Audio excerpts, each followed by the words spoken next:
Hello and welcome to Hey Matt, a podcast that is completely focused on the mental health of teachers and students alike.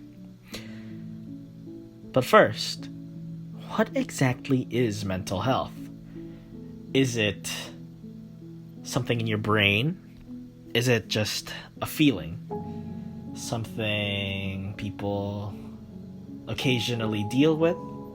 Or is it just something people talk about? What exactly is mental health and how does it affect us? How does it change our way of thinking? How does it differ from person to person? And how do people deal with it? On this podcast, I will be interviewing a fellow teacher, and they will be talking about how they've dealt with their problems and how they managed to move on, and how they managed to safely extract themselves from that hole that most of us have found ourselves dug deep into, and how they managed to help themselves instead of seeking help from others. Though it is advised that people should still seek help from others. This is Hey Matt, Episode 1, Miss Anderton.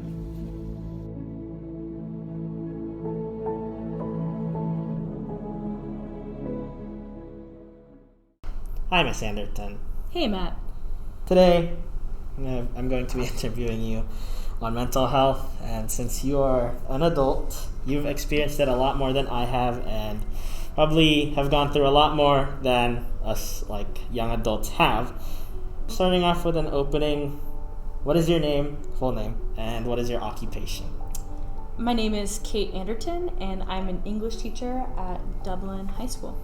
And I know that a lot of people know you from DHS, but have you ever struggled with self-esteem before? I know that a lot of students at DHS know that you're a really cool teacher and that they know you're someone that they can rely on. A lot of people even go to the lengths of saying that you're one of their favorites at DHS and that they feel really safe around you.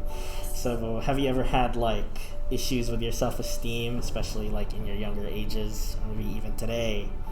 Is that something you still struggle with, or have you managed to get through it? I would say absolutely yes. I have struggled with self-esteem at different points in my life and for different reasons. As you grow, the things that are relevant to you or affecting your mental health definitely change. But I would say, yeah, there's been periods as a teenager, maybe even pre-teenager, as a young child, some self-esteem issues, and then as a teenager, especially that's high school. There's a couple moments in college where I had a lot of self-doubt, just, it's that pressure of the future, what am I going to do? Mm-hmm. When I was first becoming a teacher, the first time ever I taught in a different school up in far Northern California, there's a lot of doubt that kind of affected my self-esteem, am I going to be good enough? Is this the right job for me? Am I smart Mm-hmm. enough? And then moving here to the Bay Area, I kind of had a second wave of that, or a third wave, I don't know, depending on how you would measure it. Just because of how academic and rigorous we are. Mm-hmm. And so I kind of went through a similar self-esteem issue as my first year teaching, but at my 6th year teaching. Mm-hmm.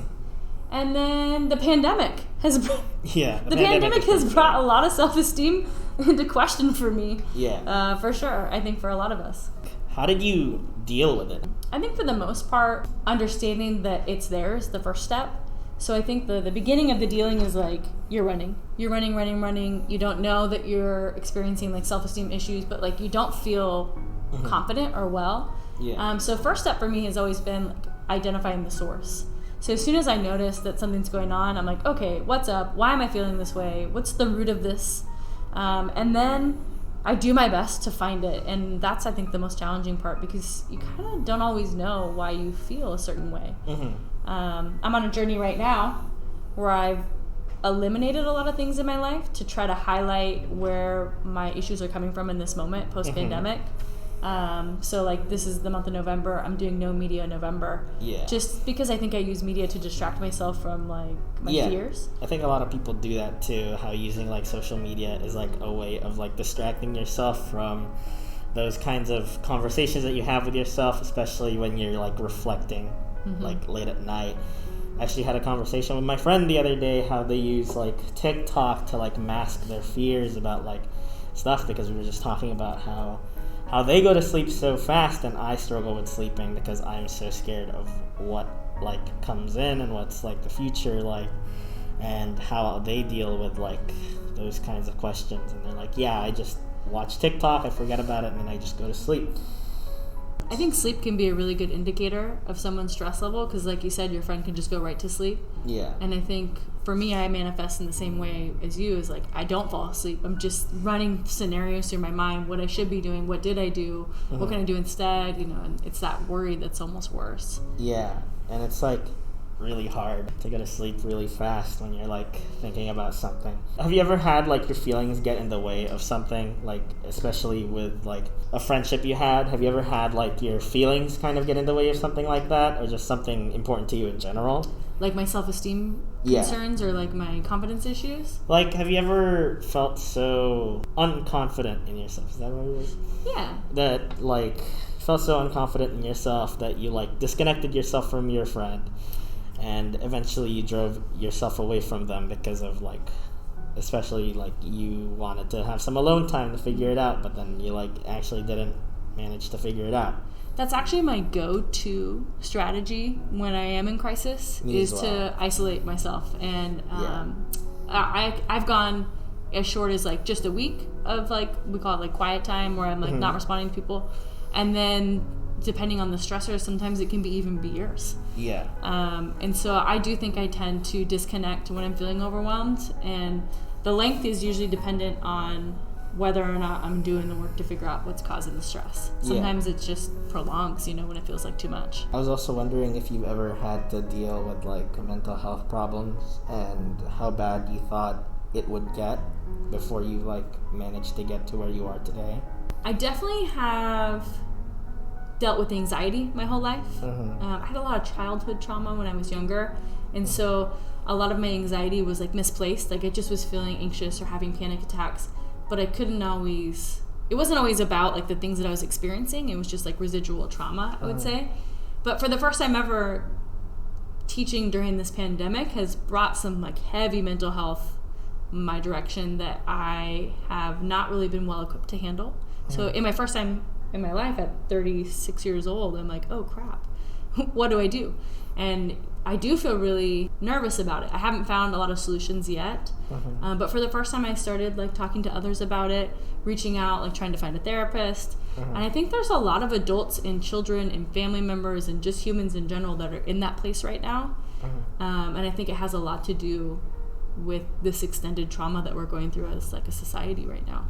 If you could like talk to your past self, would you say advice that you think would help, or do you think you would just try to change something about your past self that would maybe benefit you in the future? I've been thinking about that a lot when I saw that on your question sheet, and I think the number one piece of advice that I would give my younger self is to sometimes, or to more often, believe what people say about you when they're talking about you in a positive way. So a lot of times when we're facing our fears, or we're feeling depressed, or we're having some kind of mental health or self-esteem issues, we reach out to our friends. And that's like part of it, is like trying to connect with others and like explain to yourself, you process out loud. And a lot of times the people that you are expressing that to are the people that love you, and they will often give you comments of support or try to like convince you that that's not true, or try to give you some solutions. And I think a lot of times when you are kind of stuck in that spiral, it's hard to accept what they're saying is truth. And so my advice to my younger self is like, believe people when they say that you're awesome. Believe people when they say that you're smart, or believe people when they say, you know, that what you're doing is the right thing, or the way that you're feeling is valid. Because I think a lot of the world is like us trying to validate ourselves to others, and the older we get, the less validation you get, because you're an adult, like just deal with it, you know? But as a kid, I wish I would have listened to my teachers and my friends. I had a great group of friends as a kid, and I was going through so much, and they always were telling me, like, you're smart, you should do this, you should do this. And I just never really believed them, and I don't know why, but I wish I would have earlier, because I think I would have hit the ground running a lot sooner. And I was wondering, just for people who kind of have been like struggling with their self-esteem and confidence and other mental health problems, what are a few words that you would say to kind of encourage them to believe in words that other people say, or like encourage them to kind of just keep going instead of like losing the battle that they're fighting? I would say it's okay to be angry. It's okay to be afraid, and it's going to be hard, and that's okay. Change creates growth, but to grow, you have to kind of go through some of those challenges. I would say ask for what you want. You just might get it. And I would say believe other people when they tell you that you're awesome, because you are awesome.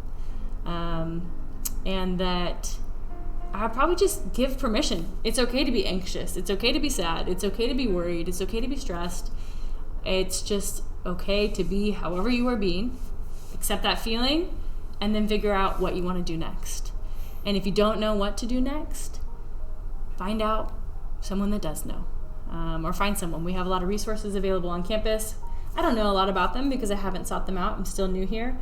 But I think that speaking to others about what you're feeling is always really powerful and important.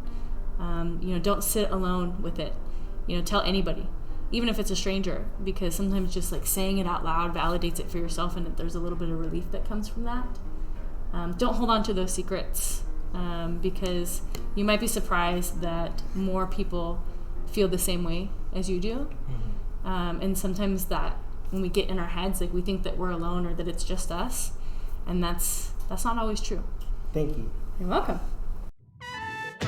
For people who struggle with mental health, sometimes have questions that they would really want to ask. Me personally, I've been really afraid my entire life of what the future has to hold for me. Talking to Miss Anderton, I just realized a lot of things were better off being, left in the hands of fate. And it's not that bad. You just have to see and have people around you so that you can tell people things about yourself. So now that our interview with Miss Anderton has come to a close, I can finally understand a little bit more about what mental health really has to offer. I don't think I've initially, really gone through what mental health really does. For our next episode, we will be analyzing some of the words Miss Anderton has given us. And thank you so much for joining me for the first episode of Hey Matt. Tune in next time for episode 2 to understand a little bit more about what Miss Anderton genuinely said. Thank you.